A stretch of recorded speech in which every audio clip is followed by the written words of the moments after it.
Guys আবার আমরা চলে এসেছি নতুন ভিডিও নিয়ে।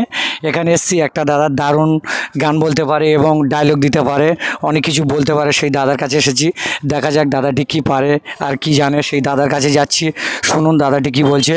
দাদার কাছে যাচ্ছি। কেমন আছেন দাদা? ভালো আছি দাদা, ভালো আছেন তো? হ্যাঁ ভালো আছি দাদা। এসছি আমরা এমডি এনামুল শেখের চ্যানেলের তরফ থেকে। তুমি অনেক কিছু পারো, তোমার কাছ থেকে শুনবো বলে তাই তোমার কাছে এসছি, একটু তুমি শোনান আমার দর্শকদের। আচ্ছা ঠিক আছে, আপনারা শুনতে থাকুন। আপনাকে খুব ভালোবাসি, আপনি অর্দিতে এসছেন, আপনাকে আমি অনেক আন্তরিক অভিনন্দন যে ভালোবাসি।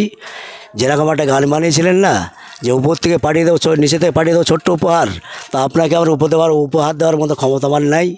যাই হোক, কিছু বক্তব্য আপনার সামনে পেশ করতে চাই। দক্ষিণ 24 পরগনার টুদি কুলতলি থানা পিএস পাখিরাড়া নয়পাড়তে এসকে ইউসুফ বক্তব্য রাখছেন। আমার মা মাটির মানুষের সরকার বাংলার অগ্নিকন্যা মমতা ব্যানার্জি, তিনি যা গরিবের প্রতি যা আছেন, গরিবের প্রতি যা আগ্রহী আছেন, সমস্ত আগ্রহী থেকে আমাদের এই গরিব মানুষ মিড ডে মিলের চাল থেকে শুরু করে, কন্ট্রোলের চাল ফ্রিতে শুরু করে, কন্যাশ্রী, রূপশ্রী, যুবশ্রী, সবুজ সাথী সাইকেল থেকে শুরু করে সমস্ত রকমের চলচ্চিত্র আমার মা মাটির মানুষের সরকার দিচ্ছেন। আপনারা কেন বিজেপিকে ভোট দেবেন? এই বিজেপি যত সব এসে আমাদের গ্রামগঞ্জে এসে ভোট নিয়ে চলে যায়, এদের দেখা যায় না 5 বছর পরে এদের দেখা যায়। এদেরকে ভোট দেবেন না, এদের একটা ভোট দেবেন না। এই বিজেপি সরকার আর নাই দরকার। বাংলার অগ্নিকন্যা মমতা ব্যানার্জি যা অফার দিচ্ছে, আমাদের লক্ষ্মীর ভাণ্ডার স্বাস্থ্য থেকে শুরু করে সমস্ত কন্ট্রোলের চাল থেকে ফ্রি করে সমস্ত সব ফ্রি। আমাদের দিদি কি করেনি বলেন? তাহলে আপনারা কেন বাইরে ভোট দেবেন? কেন সিপিএমকে দেবেন, কংগ্রেসকে দেবেন, কেন বিজেপিকে দেবেন? আমরা বলতে চাই, আমরা যদি কোনো খারাপ কাজ করে থাকি, যে টিএমসির তরফ থেকে কোনো খারাপ কাজ করে থাকি, যদি আমরা কোনো অপারেটারি দিয়ে থাকি, তাহলে আপনারা ভোটটা অন্য জায়গায় দেবেন। আপনারা দিচ্ছি আমরা, কেন আপনারা ভোটটা বাড়ি নষ্ট করছেন? দেবেন না, ওদের একটাও ভোট দেবেন না বিজেপিকে বাংলাতে বিতাড়িত করতে চাই। আমরা বলতে চাই, কয়েকটা নেতা বিজেপি থেকে এসেছিলেন, তারা এসে সমস্ত গ্রামগঞ্জে সব যোগী আদিত্যনাথ, শান্তনু বসু, লকেট চট্টোপাধ্যায় শুরু করে শুভেন্দু অধিকারতে শুরু করে সমস্ত চলচ্চিত্র ওনারা সেখানে ভোট দিয়ে চাইতে আসেন। 5 বছরে একবার আসে কোনো উন্নয়ন করেননি। তারাই হচ্ছে কি আমাদের গ্রামগঞ্জেই তারা তোড়পাড় করছে, সব জায়গায় আলিগুলি সরিষারে বেড়াচ্ছে। এমনকি নরেন্দ্র দামোদর মোদী এসেছিলেন আমাদের পশ্চিমবঙ্গেই, দক্ষিণ 24 পরগনায় এসেছিলেন, তিনিও ভোট চেয়েছিলেন। তাহলে আপনারা ভাবতে অবাক লাগে, সেই সময় আপনারা কী হয়েছিলেন? সেই সময় তো আপনারা একটা ভোট বিজেপিকে পড়েননি। তাহলে এটা বুঝতে হবে, যতই ওরা ইডি সিডি যতই যা করুক না কেন, এখানে কোনো টাওয়ার থাকবে না, বিজেপির কোনো টাওয়ার থাকবে না।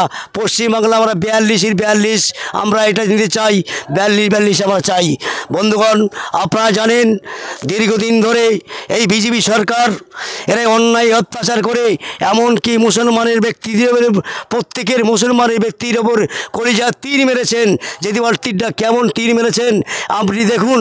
আমাদের যে ধর্মস্থানটা তিনি ভেঙে দিয়েছেন। মালিক থাকে তো বিচার হবে, মালিক থাকে তো বিচার করবেন।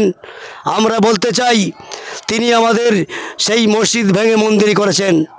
তাহলে আমরা বলছি, হিন্দু মুসলমান সবাই আমরা ভাই ভাই একসঙ্গে চলাফেরা করতে চাই। কেন এই অন্যায় অত্যাচারগুলো আমরা বরদাস্ত করে যাচ্ছে না? তাই বলি বন্ধু, আগামী দিনে বিজেপিকে একটি ভোট না দেবেন না, বিজেপিকে একটি ভোট দেবেন না। এই বিজেপি সরকার আর নাই দরকার। আমরা পশ্চিম ভারতে বিজেপি সরকারকে বিতাড়িত করতে চাই।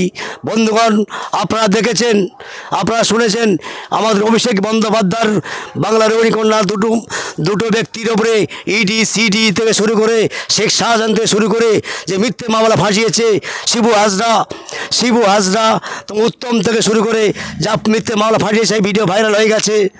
আমরা বলতে চাই বন্ধুগণ, এদের ফাঁদে পা দেবেন না। এরা মিথ্যাবাদী, 100 মিথ্যে কথা বলে, 100 মিথ্যে কথা বলে ভোট নিয়ে চলে যায়। এরা আর বাংলায় আর আসে না। 5 বছর পরে আবার চিতে কেংড়া মতো ভেবে চলে আসে, আবার ভোট নিয়ে চলে যাবে, আবার আসবে না। তাই বলি বন্ধু, আপনারা ঠান্ডা মাথায় বুদ্ধি খাটিয়ে ভোটটা কাকে দেবেন, আপনার ভোট আপনারা দেবেন। যত ইডি করুক, যত সিডি করুক, আর যত কেন্দ্র বাহিনী দিক, আমাদের কোনো যা আসে না। কোনো ব্যাপার নিয়ে 100 কেন 1050 দিন না কেন্দ্র বাহিনী, ভোট টিএমসি দিতে, ভোট টিএমসির হবে। টিএমসি জিতবে 42-এর 42। এই আমার বক্তব্য বলে আমি সংক্ষিপ্ত বক্তব্য বলে শেষ করছি। বন্দে মাতারাম, তৃণমূল কংগ্রেস, মামাটি সরকার, অভিষেক বন্দ্যোপাধ্যায়, মমতা বন্দ্যোপাধ্যায় জিন্দাবাদ।